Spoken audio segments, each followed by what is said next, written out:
Magagalit ang mga tao. Yun ang klaro. Because the survey already shows the super majority of the Filipino people who are waiting for this trial, no?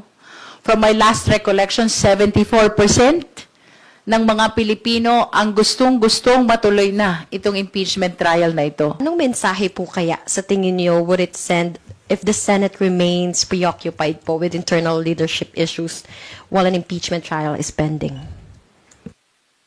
Magagalit ang mga tao. Yun ang klaro. Because the survey already shows the super majority of the Filipino people who are waiting for this trial, no?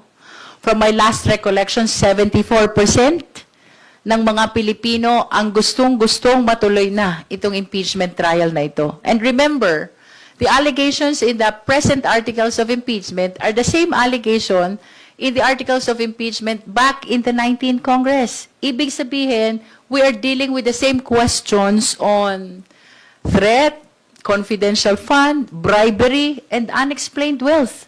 Which means, simula 19th Congress hanggang sa oras na ito, wala pa pong naririnig na kasagutan ang sambayanang Pilipino. So to your question, kung anong magiging consequence, anong reaction ng mga tao, certainly from my end, magagalit ang mga Pilipino if we keep on delaying this impeachment trial. Siguro ang dagdag ko na lang din, ang mensahe kung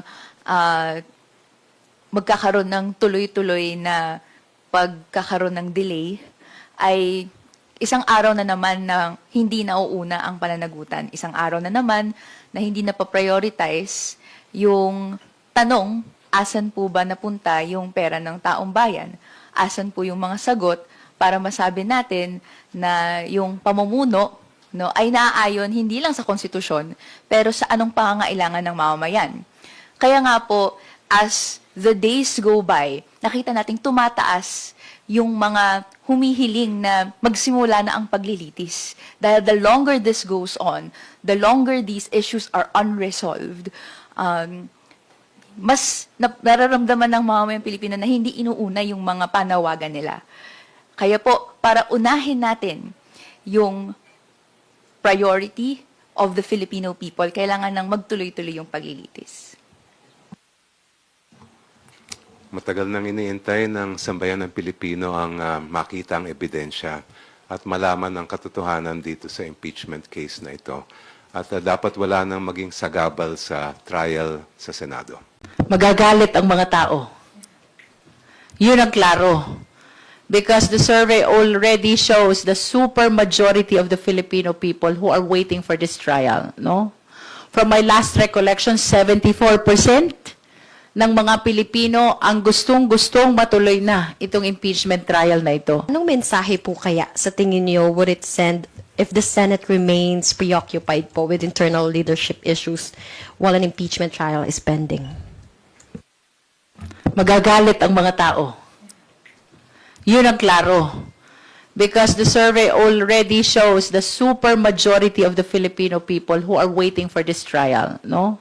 From my last recollection, 74% ng mga Pilipino ang gustong-gustong matuloy na itong impeachment trial na ito. And remember, the allegations in the present articles of impeachment are the same allegation in the articles of impeachment back in the 19th Congress. Ibig sabihin, we are dealing with the same questions on threat, confidential fund, bribery, and unexplained wealth.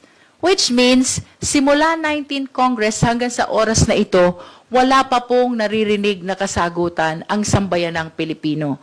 So to your question, kung anong magiging consequence, anong reaction ng mga tao, certainly from my end, magagalit ang mga Pilipino if we keep on delaying this impeachment trial. Siguro ang dagdag ko na lang din, ang mensahe kung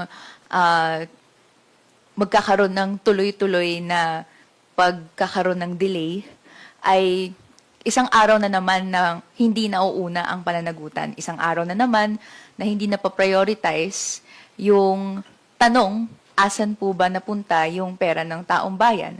Asan po yung mga sagot para masabi natin na yung pamumuno no, ay naaayon hindi lang sa konstitusyon, pero sa anong pangangailangan ng mamamayan.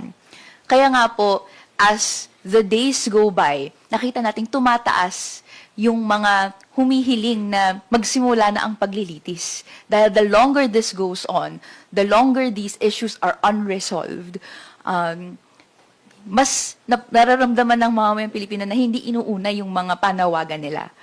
Kaya po, para unahin natin yung priority of the Filipino people, kailangan nang magtuloy-tuloy yung paglilitis. Matagal nang iniintay ng sambayan ng Pilipino ang makita ang ebidensya at malaman ang katotohanan dito sa impeachment case na ito. At dapat wala nang maging sagabal sa trial sa Senado. Magagalit ang mga tao. Yun ang klaro. Because the survey already shows the super majority of the Filipino people who are waiting for this trial, no?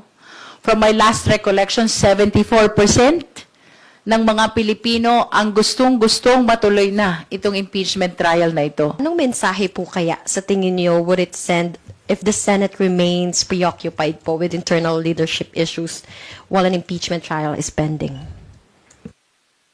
Magagalit ang mga tao.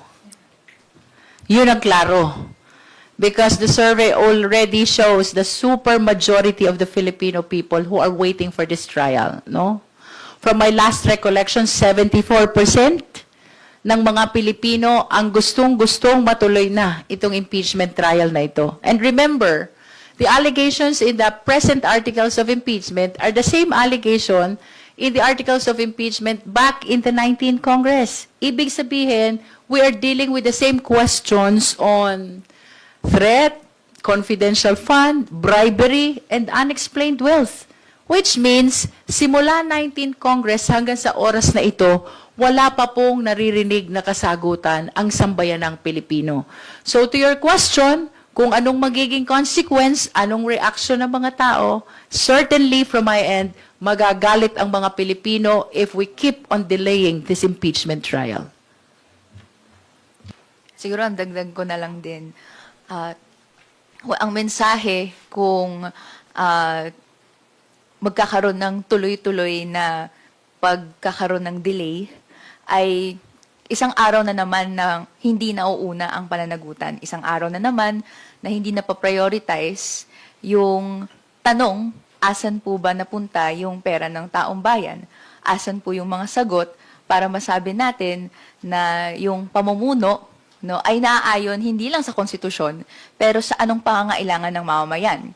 Kaya nga po, as the days go by, nakita nating tumataas yung mga humihiling na magsimula na ang paglilitis. Dahil the longer this goes on, the longer these issues are unresolved, mas nararamdaman ng mamamayang Pilipino na hindi inuuna yung mga panawagan nila.